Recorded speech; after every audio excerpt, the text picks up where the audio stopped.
Your household is bleeding $7,700 a year to a debt that builds zero roads, funds zero schools, and saves zero lives. And the clock has never run faster. The United States national debt crossed $39 trillion this week. Not projected, confirmed. Live Treasury data as of May 2026 shows the debt growing at $530 every single second. $1.9 trillion every single year. For a family of four, that is $452,500 in federal debt with your name on it. And for the first time since American soldiers were still coming home from World War II, the debt held by public investors has officially exceeded the entire size of the U.S. economy. Debt to GDP, 100.2%. This is not a warning shot. This is the shot. If you've ever wondered why your mortgage feels impossible, why groceries keep climbing, why your savings feel like they're running in place, stay with this video. The answer is in these numbers.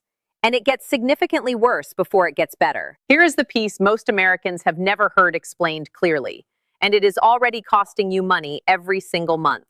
Between 2020 and 2022, the US Treasury loaded up on trillions in short-term debt at near zero interest rates. That debt is now maturing, and it is being rolled over, not at those same near zero rates, but at today's rates of 4.1% to 4.5%, more than double the previous servicing cost on the exact same borrowed money. Analysts are calling this the refinancing cliff. In just the first 5 months of fiscal year 2026, the federal deficit already hit $1 trillion. We are ahead of pace on full-year deficits that themselves are historic.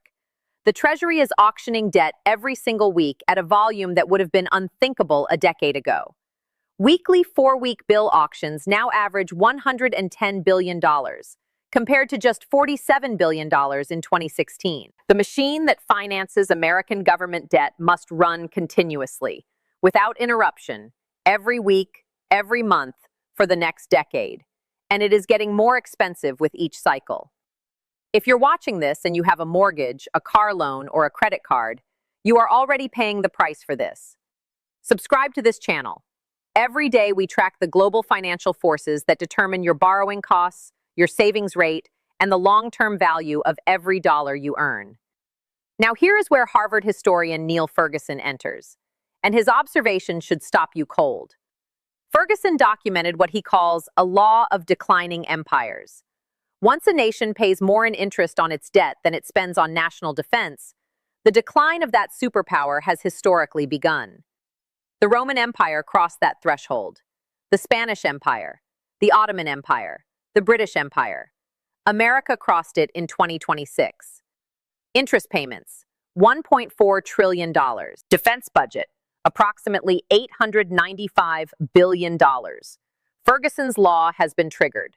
And simultaneously, Ray Dalio, founder of the world's largest hedge fund, Bridgewater Associates, is now publicly advising clients to hold up to 15% of their portfolios in gold, a direct, documented vote of no confidence in dollar-denominated assets. He put it plainly, foreign countries are reducing their share of US Treasuries. Foreign investors are reducing their share of US assets overall. And Dalio called that openly a very concerning thing. These are not fringe voices. These are the most credentialed financial minds in the world, and they are saying the same thing at the same time. Drop a comment right now. One question. Do you believe Washington will act before the bond market forces their hand, or after? Tell me below. Now here is where China enters, and the timing is not coincidental. China once held $1.317 trillion in U.S. Treasury bonds, the single largest sovereign position any foreign country had ever held in American government debt. Today, that number is $693 billion, a 47% reduction over 13 years, cutting through every administration, every crisis, every market cycle without pause. And in early 2026, Chinese regulators formally instructed domestic banks to limit their exposure to U.S. Treasuries, citing concentration risk. Simultaneously, China's central bank has purchased gold for 17 consecutive months through March 2026, bringing official reserves to 2,313 tons. Gold now represents 9% of China's total foreign exchange reserves, up from 3% a decade ago. Why does this matter to you directly? The U.S. needs to raise approximately $11 trillion in fiscal year 2026 alone, $2 trillion in new deficit spending, plus $9 trillion in maturing debt that needs to be rolled over. For decades, China's sovereign buying was one of the structural anchors holding Treasury yields, and therefore your mortgage rates, artificially lower. That anchor is being quietly removed. The IMF's fiscal director stood in Washington this month and said publicly, "This cannot wait forever." And the IMF's own April 2026 fiscal monitor documented that the safety premium on US Treasuries, the invisible subsidy that reserve currency status gives America, is narrowing. Every fraction of that premium that erodes is a fraction that your borrowing costs rise. Your 6.5% mortgage is not an accident. It is a symptom. And then came the accelerant nobody had priced in 6 weeks ago. The United States is now engaged in direct military conflict with Iran. The Pentagon is reportedly seeking $200 billion from Congress for the war after depleting much of its most expensive munitions inventory, including nearly its entire inventory of stealth JASSM cruise missiles. A third aircraft carrier is en route to the region. RSM chief economist Joseph Brusuelas said directly, "Additional war spending would increase U.S. debt and spark a bond market sell-off as investors demand higher compensation for the risk." Combined with existing tax policy, the deficit could reach 7% of GDP this year, compared to a baseline projection of 6%. That extra percentage point is approximately $310 billion in additional annual borrowing, added to a $1.9 trillion projected deficit.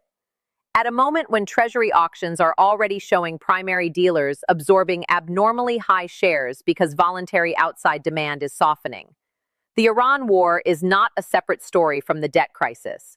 It is a direct accelerant operating on the same structural imbalance at the worst possible moment. The Committee for a Responsible Federal Budget, a nonpartisan watchdog whose board includes former senators, cabinet secretaries, and governors from both parties, published a formal document this month identifying 6 distinct types of fiscal crisis now considered plausible for the United States.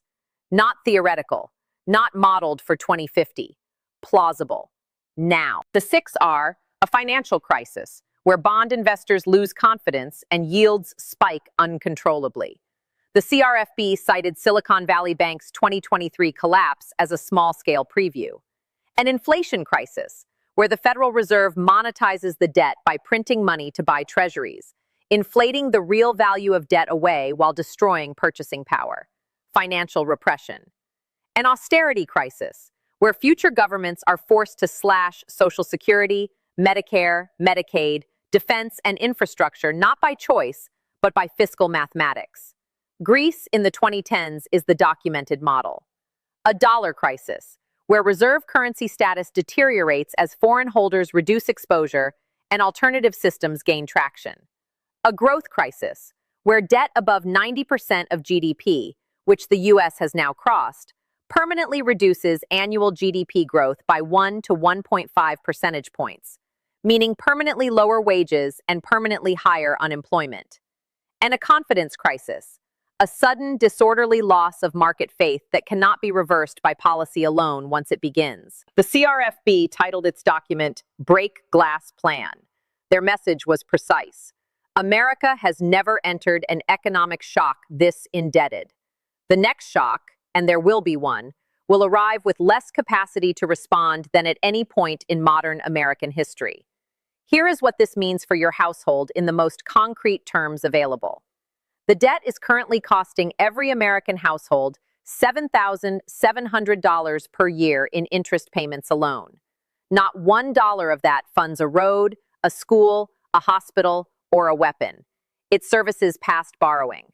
By 2036, that figure rises to approximately $15,600 per household per year, as annual interest costs double to $2.1 trillion. The Congressional Budget Office projects debt held by the public will reach 107% of GDP by 2029, 120% by 2036, and 156% by 2055.